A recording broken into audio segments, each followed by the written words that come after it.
Bismillahirrahmanirrahim. Assalamualaikum warahmatullahi wabarakatuh. Baiklah, saya akan membacakan beberapa bacaan Gharibul Kalimah.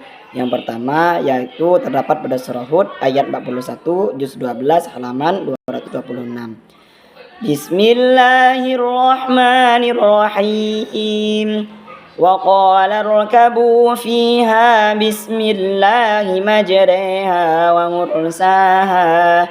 Inna rabbi laghafurur rahim. Nah, ayat ini menunjukkan bacaan Gharibul Kalimah yaitu imalah.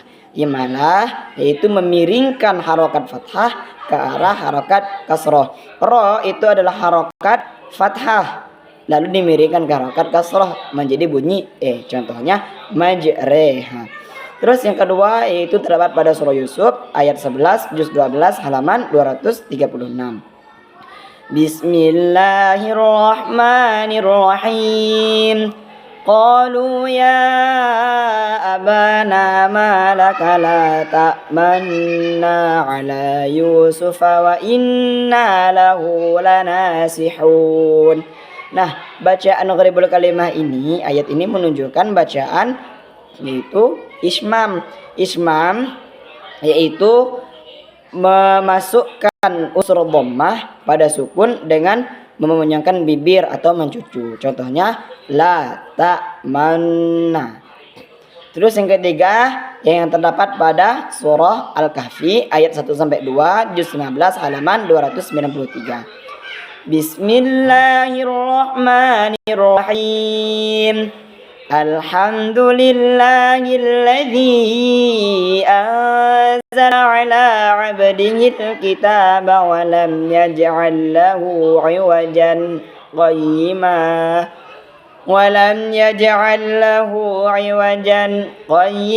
liyundhira ba'san shadidan min ladunhu wa يبشر المؤمنين الذين يعملون الصالحات أن لهم أجرا حسنا. Ayat ini menunjukkan bacaan Gharibul Kalimah yaitu saktah. Saktah adalah berhenti sejenak tanpa bernafas. Contohnya walam yaj'al lahu iwajan qayyima. Terus yang ketiga yaitu terdapat pada surah Al-Baqarah ayat 180 halaman 27. Bismillahirrahmanirrahim. Kutiba alaikum idza hadara ahadakumul mautu in taraka khairanil wasiyatu lil walidaini wal aqrabin. Bacaan Gharibul Kalimah ini menunjukkan bahwa adanya nun wiqayah. Nun wiqayah adalah apabila ada fathatain lalu bertemu dengan hamzah wasal, maka di ayat tersebut ditambahkan nun kecil di bawahnya yang berbaris kasrah. Asal katanya itu kan khairul wasiyah, tapi di sini ro berbaris kasrah, berbaris fathatain terus bertemu dengan hamzah wasal, maka ditambah situ nun kecil menjadi khairanil wasiyah. Terus selanjutnya terdapat pada surah Maryam ayat 58 halaman 309. Bismillahirrahmanirrahim. Ulaika alladzina an'ama Allahu 'alaihim minan nabiyyin min dzurriyyati Adam wa mimman hamalna ma'a Nuh wa min dzurriyyati Ibrahim wa Israil wa mimman hadaina wajtabaina idza tutla 'alaihim ayatur rahmani kharru sujjadan wa bukiya. Nah, ayat ini menunjukkan bacaan Gharibul Kalimah ayat sajadah. Ayat sajadah itu adalah ayat-ayat tertentu di dalam Al-Quran yang telah ditentukan, yang apabila bertemu dengan ayat tersebut, baik sebagai pembaca maupun pendengarnya, maka disunnahkan untuk sujud tilawah dengan bacaan sajada wajhiya lilladzi khalaqahu wa syaqqa sam'ahu wa basarahu bihaulihi wa quwwatihi fatabarakallahu ahsanul khaliqin. Nah, ada satu pendapat menurut Kiai Haji Arwani Kudus, apabila kita mungkin sedang malas atau sedang bosan atau sedang mager lah buat sujud tilawah ketika baca Al-Quran, maka boleh membaca kalimat tasbih, yaitu subhanallah wa bihamdihi, subhanallah walhamdulillah wa la ilaha illallah wallahu akbar sebanyak 3 kali. Lalu dilanjutkan la haula wala quwwata illa billahil aliyyil azim. Ayat sejadah itu kan banyak, terdapat 15. Tadi yang saya contohkan yaitu tadi terdapat pada surah Maryam ayat 58. Dan terus selanjutnya terdapat pada surah Yunus ayat 75 halaman 217. Bismillahirrahmanirrahim. Thumma ba'atna min ba'dihi Musa wa Haruna ila fir'auna wa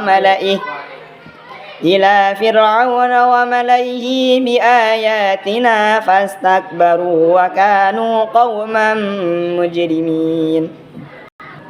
Banyak ayat ini menunjukkan bacaan ghairul kalimah, yaitu sifir mustadir. Sifir mustadir ini adalah satu simbol yang menunjukkan tanda bulatan sempurna, yang menunjukkan bahwa bacaan tersebut baik ketika wasol lanjut maupun ketika waqaf berhenti, itu ayatnya tetap tidak terbaca. Itu pada wa malaihi. Lam habis itu ada alif, terus di atasnya ada bulatan yang sempurna. Ini adalah sifir mustadir. Mau kita lanjut maupun kita berhenti itu tidak dibaca panjang. Terus selanjutnya terdapat pada surah Al-Ahzab ayat 10 halaman 419. Bismillahirrahmanirrahim. إذ جاءوكم من فوقكم ومن أسفل منكم وإذ زاغت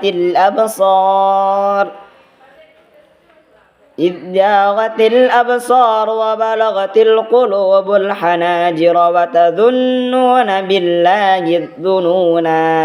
Nah, bacaan ghairul kalimah ini, ayat ini menunjukkan bahwa sifir mustatil. Sifir mustatil itu satu simbol yang dibentuk sebagai bulatan lonjong yang menunjukkan bahwa ayat tersebut dibaca panjang ketika berhenti atau waqaf, lalu dibaca tidak panjang ketika wasol.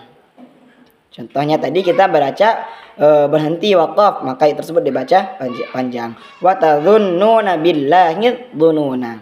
Terus selanjutnya masih dengan ayat yang sama, ayat surah Al-Ahzab ayat 10 halaman 419. Bismillahirrahmanirrahim. Idh ja'ukum min fawqikum wa min asfala minkum wa idh zaghatil absar wa balagatil qulubul hanajir wa tadhunnuna billahi dhununa. Ini adalah menunjukkan ghairul kalimah waqaf dan ibtida. Waqaf itu apabila kita berhenti, apabila kita berhenti pada akhir ayat atau akhir-akhir waqaf yang telah ditentukan seperti qala, shola, lam, mim, waqaf lazim, titik 3 yang ada 2 dan lain sebagainya. Itu punya ketentuan masing-masing dari tanda-tanda tersebut. Tetapi apabila kita berhenti pada tengah kalimat dan tidak ada tanda dan bukan di akhir ayat, maka di sana diharuskan kita untuk mengibtidakannya.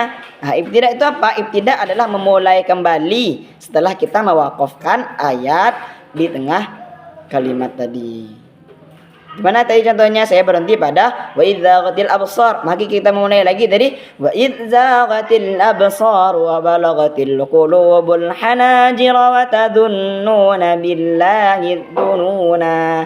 Nah, itu adalah contoh wakaf ibtida'nya. Apabila kita mungkin punya napas yang pendek, ya kita harus mengerti bagaimana wakaf ibtida'nya yang tidak menyalahgunakan arti atau kaidah pada Al-Qur'an. Mungkin dari saya cukup itu, kurang lebihnya mohon maaf. Assalamualaikum warahmatullahi wabarakatuh.